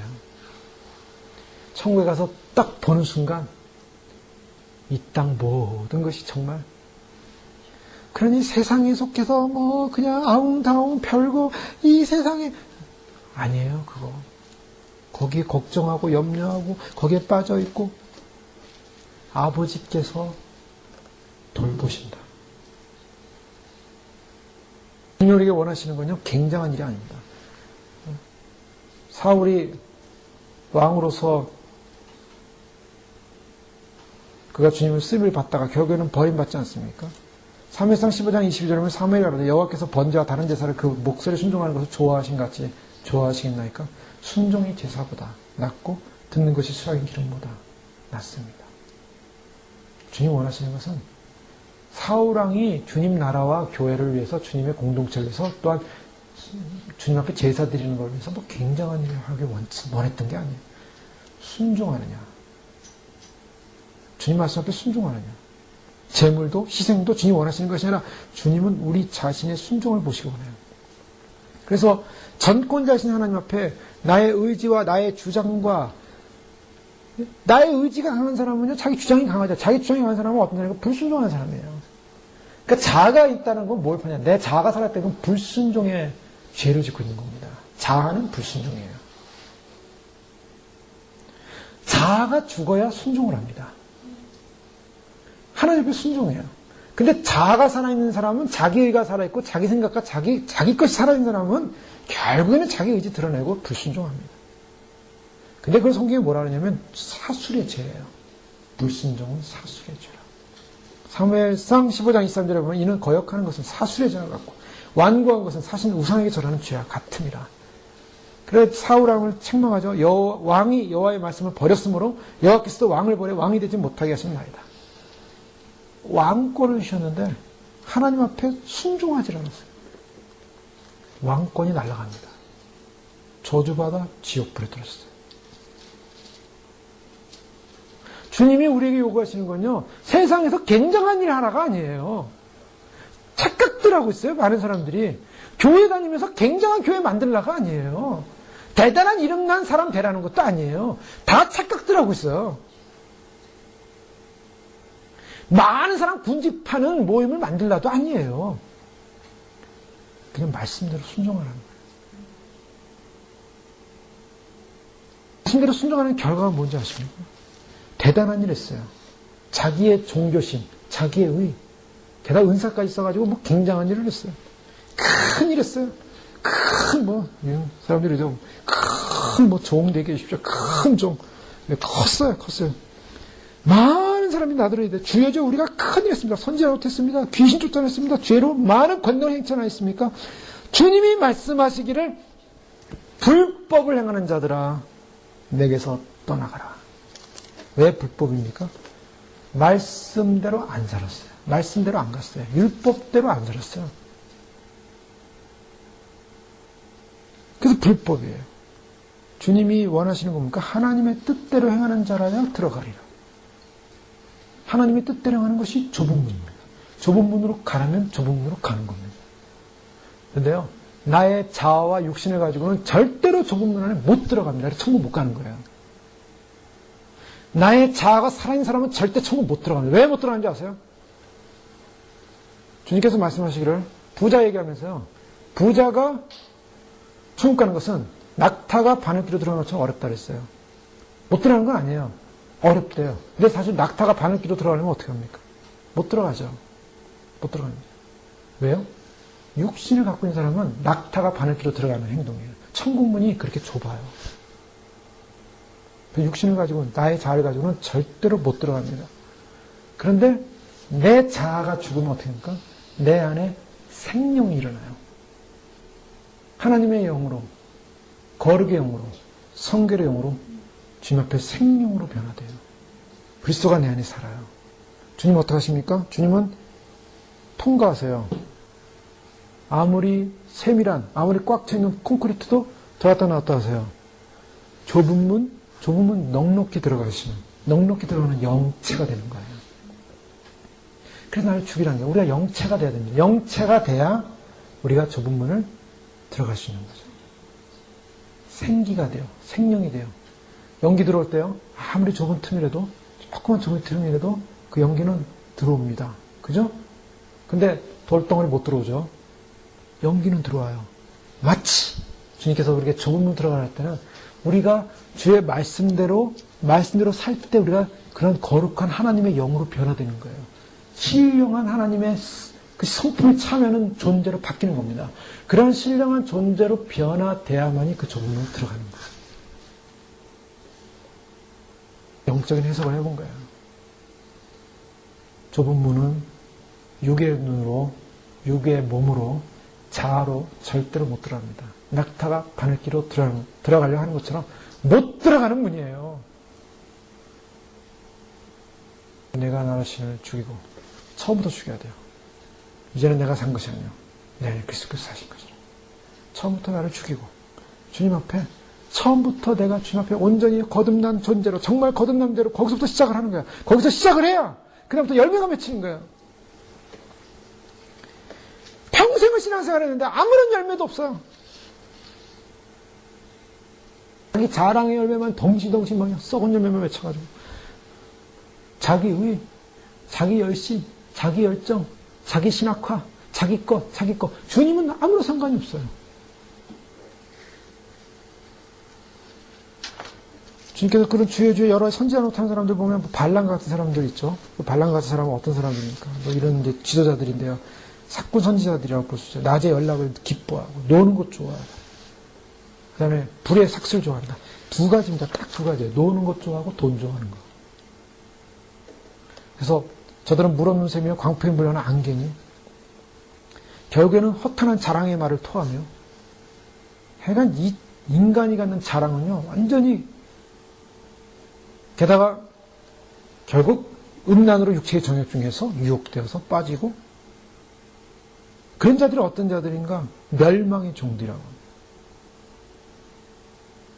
의의 도를 한 후에 받은 거룩한 명령을 저버린 것보다 알지 못하는 것이 도리어 저에게 나으니라. 베드로서 2장 13절에서 22절까지의 말씀 보면 바로 거짓 선지자들에서 나왔어요. 베드로서 2장이 거짓 선지자들 나오는 것입니다. 유다서 1장 11절에도 최후 심판 앞에 선 거짓 사람들이냐 발람과 같은 어그러진 길을 가는 사람들. 고라의 폐역처럼 자기 몸만 위하는 자들, 당을 짓는 자, 육에 속한 자, 성령은 없는 자다. 근데 바울은 이러한 사실을 알고요. 그가 가장 무서워했던 게 있어요. 바울이 가장 무서운 게 뭔 것 같아요? 바울이 가장 무서운 거. 바울도 구원받지 못할까 두려워했다는 거예요. 그게 믿어지십니까? 바울 같으면 구원받아야지 천국도 갔다 오는데. 그 많은 계시를 받았고 주님 뜻에 서지 않았습니까? 근데 바울이 제일 무서운 게 있어요. 구원받지 못할까 두려워했어요. 이게 엄청난 사건이에요. 저는 이 말씀 보면서 막 전율하고 막 무서움이었어요. 왜요? 바울도 자기도 구원 못 받을까 두려워하는 생에 살았어요. 천국을 갔다 온 사람이. 천국 갔다 왔으면 확신한 거 아니에요? 나는 구원 받는다. 근데 두려워했대요. 고린도전서 9장 말씀 보십시오. 23절에서 27절입니다. 내가 내 몸을 쳐 복종하게 하면 내가 남에게 전파한 후에 자신이 도리어 버림을 당할까 두려워함이로다. 자, 이 바울이 우리가 이 앞부분 말씀 너무 잘 알죠. 운동장하는 사람이 달리는데 상을 바라보면서 이 길을 다투는 자처럼 절제하면서 열심히 달립니다. 열심히 달립니다. 그래서 우리도 열심히 달립시다. 이제 왜 그 달린다고 했는지 아세요? 내가 내 몸을 쳐서 복종하면 내가 남에게 전파를 자신이 도리어 버림을 당할까 두려워합니다. 바울은 자신조차도 버림을 당할까 두려워서 끝까지 어딜 참여하려고요? 복음에 참여하고 싶어서. 복음이란 건 뭡니까? 구원입니다. 그런 운동장에서 끝까지 이기기를 다투는 자처럼 끝까지 승리자의 면류관을 받기 위해서 끝까지 허공을 치지 않고 향방 없는 자처럼 허공을 치는 것이 아니라 목적을 눌러야 때 어떤 목적이요? 버림받지 않는 목적. 구원받는 목적이에요. 우리는 지금 향방 없는 삶을 사는 게 아닙니다. 주님은 우리에게요, 저희 교회에 주님이 오신다는 소식과 함께 주님이 오실 때 들림받는 휴거복음을 주셨어요. 그 휴거복음의 그것을 감당하기 위해서 신부로서 단장하고 있습니다. 단장하고 있는데 내가 신부로 단장하는 곳에 있으니까, 내가 단장하는 길에 있으니까 단장 되겠지가 아닙니다. 단장해야 됩니다. 그 단장하기 위해서 주님이 우리를 다루신다고요. 주님이 어떻게 되냐? 아주 세게 다루세요. 아주 급하게 다루세요. 다루십니다. 휴거복음 알기 시작부터 다루세요. 하나님은. 고난이 오고 심력이 갈등이 오고 어려움이 오고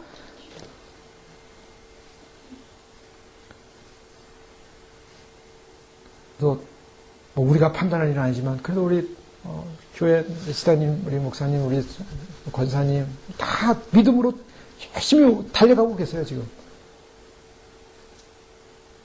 향방 없이 갈 수 없습니다. 우리는. 그래서 그 향방 없이 가기 않기 위해서 어떻게 합니까? 그 구원의 대열에 참여하기 위해서 어떻게 해야 됩니까? 내 몸을 쳐서 복종해야 되는 거예요. 바울은 날마다 죽는다고 그랬어요. 날마다 죽는 사람이 뭘 또 몸을 칩니까? 그의 전 인격을, 전 삶을 친다는 거예요. 자신의 전 삶을 쳐서 주 앞에 복종한다는 거예요.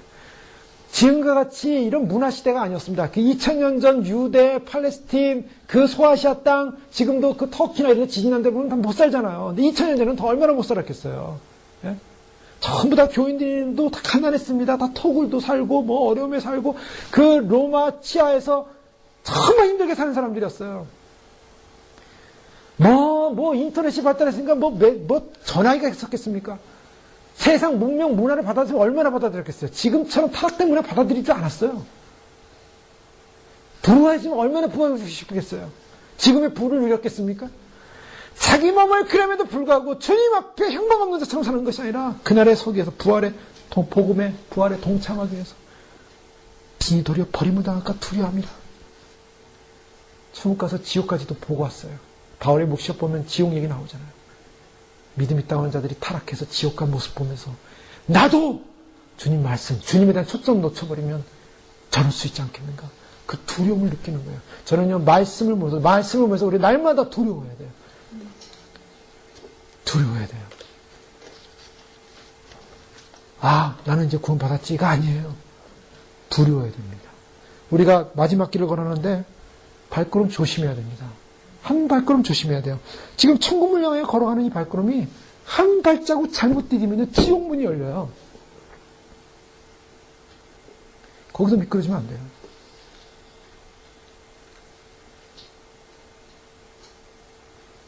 부모님 말씀을 정리하면 이렇습니다. 마태복음 7장 본 말씀은 심판날에 놀라게 될 일이라는 것입니다. 그들은 그날까지 자기네는 안전한 양, 가장해왔고 자기 자신의 구원에 관해서는 모두 확실한 것처럼 여겼습니다. 그들의 근거는 주여 주여라고 했기 때문에 그들은 정통적이고 바른 것을 말했습니다. 그들은 주님의 이름으로 예언하고 사탄을 내쫓았습니다. 그들은 훌륭한 행위를 많이 했습니다. 그리고 사람들에게 칭찬을 받았습니다. 그들은 실로 뛰어난 주님의 종으로 생각했습니다. 자신에 대해서 완전히 행복했고 자신의 결점을 찾을 만한 것이 있음을 잠시도 생각해 본 적이 없었습니다. 심판날에도 주님께 주님 우리들의 기록을 아시지요? 우리들의 업적을 아시지요? 당신의 이름으로 우리가 말하고 또한 우리가 행한 것을 기억하시죠? 그들은 자기 자신에 대해서 조금도 의심을 두고 있지 않았습니다. 안심하고 확신하고 있었습니다. 자기들은 기독교인들이요 구원받을 백성이요 영광과 영원한 축복의 상속인으로 당연히 생각하고 있었는데 주님은 그들이 버림받을 자들이라고 말씀하신 것입니다. 주님의 대답은 나는 너희를 안 적이 없다. 나는 너희와 아무런 관계를 가져본 일이 없다. 너희는 항상 주여 주여라고 말하며 내 이름을 여러 가지 일을 행하고 있었지만 나는 한 번도 너희를 인정한 일이 없다. 너희와 나 사이에는 여한 교제도 없었다. 너희들은 지금까지 시종일관 자신을 속이고 있었다. 불법을 행하는 자들아 물러가라 라고 말씀하신 것입니다. 마태복음 10장 20절에 제자들이 귀신을 마주 쳐내고 왔어요. 그랬더니 주님이 하신 말씀이 그러나 귀신들이 너희에게 항복하는 것으로 기뻐하지 말고 능력 행했다고 기뻐하지 말고 기적이 일어났다고 기뻐하지 말고 너 이름이 하늘에 기록된 것으로 기뻐하라. 진정한 기쁨은 주님 만나고 주님 나라 가는 게 기쁨이에요. 그러기 위해서 주님 말씀대로 나는 가고 있는가? 주의 말씀이 나의 사랑이요, 나의 소망이요, 나의 기쁨이요, 나의 변화의 즐거움인가? 팔복의 삶에 나는 내 마지막 인생의 기쁨을 주님 앞에 드리면서 다시 한번 놀라운 일과 신기한 일에 대해서 기대하는 것이 아니라 하나님 앞에 내가 거룩한 존재로 준비되어 가고 있는가? 고린도서 5장 4절에는 이 장막에 있는 우리가 짐진 것 같이 탄식하는 것은 벗고자 함이하여 오직 덧입고자 함이니 죽을 것이 생명에서 삼킨 바 되게 하려 함이라. 생명이 이긴다는 거예요. 짐진 것 같이 이 장막에서 탄식하는 것. 주님 앞에 설날을 소망하면서 탄식하며 갑니다. 이게 좁은 문입니다. 그런데 중요한 건요, 이 좁은 문도 이제 닫힌다는 것입니다. 좁은 문이 항상 열리는 게 아니에요. 기회는 그렇게 많지 않습니다. 많은 날들이 남지 않았습니다. 좁은 문이 닫히기 전에 들어가야 됩니다. 그 길에 있어야 됩니다. 정직함으로 주님 앞에 서야 됩니다. 이 말씀은요, 최후 심판 앞에, 주님 오실 때 심판 앞에 설 믿음의 백성들이 다 겪어야 될 말씀이에요. 그 주님이 이 말씀을 통해서 말씀하시는 것은 반드시 좁은 문에서 승리해야 된다고. 그래서 우리가 그 소망을 향하여 달려가는 것입니다. 요한일서 3장 3절 말씀 읽고 막 기도하겠습니다. 사랑하는 자들아, 우리가 지금은 하나님의 자녀라. 장래에 어떻게 될 것을 아직 나타나지 아니하였으나 그가 나타나심이 되면 우리가 그와 같을 줄 아는 것은 그의 계신 그대로 볼 것을 인함이니 주를 향하여 이 소망을 가진 자마다 그의 깨끗하심과 같이 자기를 깨끗하게 하느니라. 기도하겠습니다. 이 시간 기도할 때 하나님의 말씀을 듣는 가운데 우리 삶 가운데 정말 나는 주여 주여 하면서 주님 믿는다고, 또한 주님 오시면 믿는다고 주님의 신부라고 고백하며 왔지만 행여나 주님 관계 떠나버리고 이 열심을 가지고 사는 것 그것 자체로 인정받을까 봐 노력하곤 하지만은 아직까지도 내가 살아서 내 육을 가지고 아직도 뒤의 것, 과거 것 묶여서 세상 자랑, 세상 명예, 세상 것 채우지 못해서 나의 것을 채우지 못해서 내가 인정받지 못해서 내가 살아서 초점을 잃어버리고 방향을 잃어버리고 향방을 잃어버린 자처럼 지금 무엇을 향해 가고 있는지, 어디를 향해 가고 있는지, 약속의 언약을 던져버리고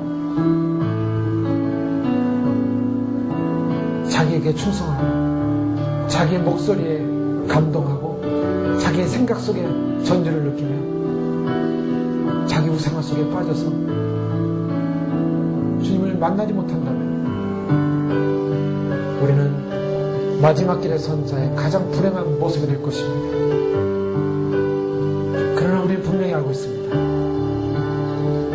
주님은 역사의 시간을 마무리하시고 이방인의 그 때를 마무리하시며 우리에게 주어진 이 축복, 주님을 맞이하실 기회, 주의 말씀대로 살 수 있는 이 놀라운 특권들, 그 좁은 문 안에서 예비하며 준비하시는 특권들 놓치지 않고 살라고, 예비하라고, 준비하라고 오늘도 또한 이 밤에 허락하신 말씀 좀 있습니다.